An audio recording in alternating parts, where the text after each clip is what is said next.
बांके बिहारी लाल की जय, राधा रानी की जय। आज मैं आपको सुनाऊंगी श्रीमद् भागवत महापुराण सुख सागर प्रथम स्कंद दूसरा अध्याय, भगवान की कथा और भक्ति का महत्व। शौनक आदि ऋषियों के प्रश्न सुनकर सूत जी बहुत प्रसन्न हुए। उन्होंने ऋषियों से कहा, जिस समय श्री सुखदेव जी का यज्ञोपवीत संस्कार भी नहीं हुआ था, उन्होंने अकेले ही संन्यास लेने का निर्णय किया। वे वन को जाने लगे तो उनके बिछुड़ने के विरह से व्याकुल होकर श्री वेद व्यास जी पुत्र मोह में उन्हें पुकारने लगे, किंतु सुखदेव जी ने उनके पुकारने को अनसुना कर दिया और मन ही मन सोचने लगे कि पिताश्री सांसारिक मोह माया से ग्रसित हो रहे हैं। उसी समय वन के वृक्षों ने व्यास जी से कहा, ऋषिवर, इस संसार में ना कोई किसी का पिता है और ना किसी का पुत्र। प्रत्येक जीव का ये शरीर सदैव जीवन मृत्यु के आवागमन चक्र में फंसा रहता है। शरीर मरता है, आत्मा नहीं। आपको श्री सुखदेव जी के भक्ति मार्ग में व्यवधान उपस्थित नहीं करना चाहिए।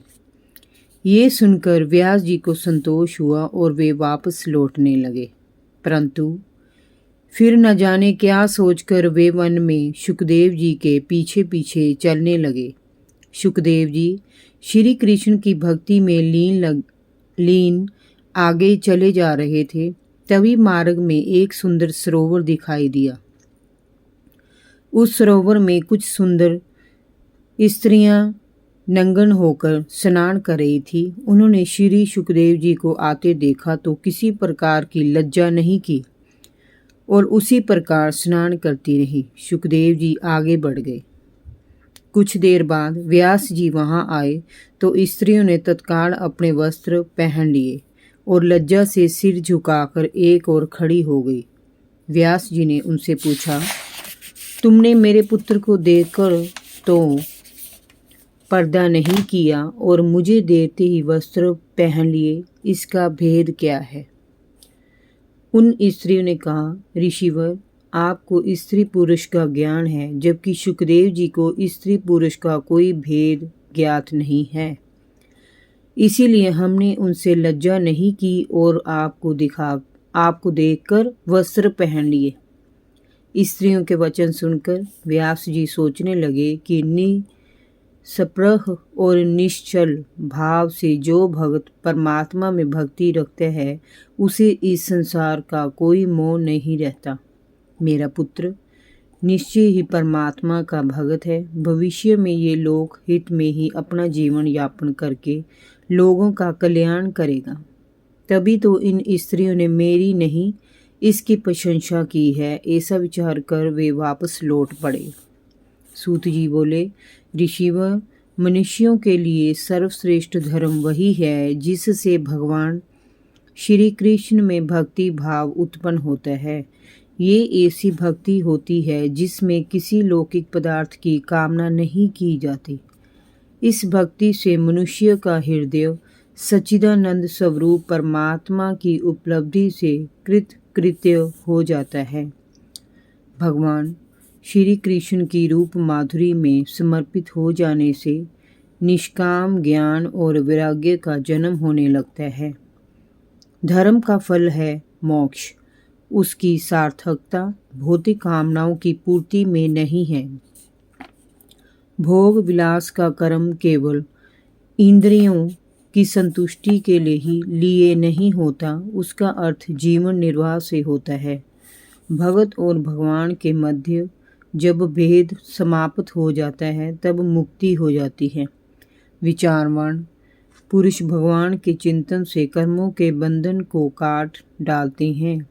हे ऋषियों, पवित्र तीर्थों का सेवन करने से, उनमें श्रद्धा रखने से भगवत कथा में सहज ही रुचि उत्पन्न हो जाती है। भगवान श्री कृष्ण के यश का श्रवण करने तथा उनके नाम का जप कीर्तन करने से जीवन पवित्र हो जाता है। श्रीमद् भागवत और भगवान के भक्तों का निरंतर श्रवण करने से अशुभ वासनाएं तथा विकारों का नाश हो जाता है, चित्त निर्मल हो जाता है। हृदय में आत्म स्वरूप परमात्मा के साक्षात्कार होते ही सारे बंधन समय ही टूट जाते हैं और हृदय परमानंद की अनुभूति से भर जाता है। सूत जी ने आगे कहा, ऋषियों, इस प्रकृति के 3 गुण हैं, सत्व, रज और तम। इन्हीं गुणों से लिप्त इस सृष्टि की उत्पत्ति, स्थिति और विनाश होता है। धर्मशास्त्रों में श्री ब्रह्मा को इस सृष्टि का जनक, श्री विष्णु को पालक और श्री शिव को संहार करने वाला देवता कहा है। परंतु ब्रह्मांड का सत्व गुण ग्रहण करने वाले श्री हरि हैं। तमोगुण से रजोगुण श्रेष्ठ है और रजोगुण से सत्व गुण श्रेष्ठ है। ये सत्व गुण ही भगवान से योग कराने वाला है। प्राचीन काल से ही महात्मा लोग अपने कल्याण अथवा मुक्ति के लिए विशुद्ध रूप परमात्मा श्री हरि की आराधना करते रहे हैं।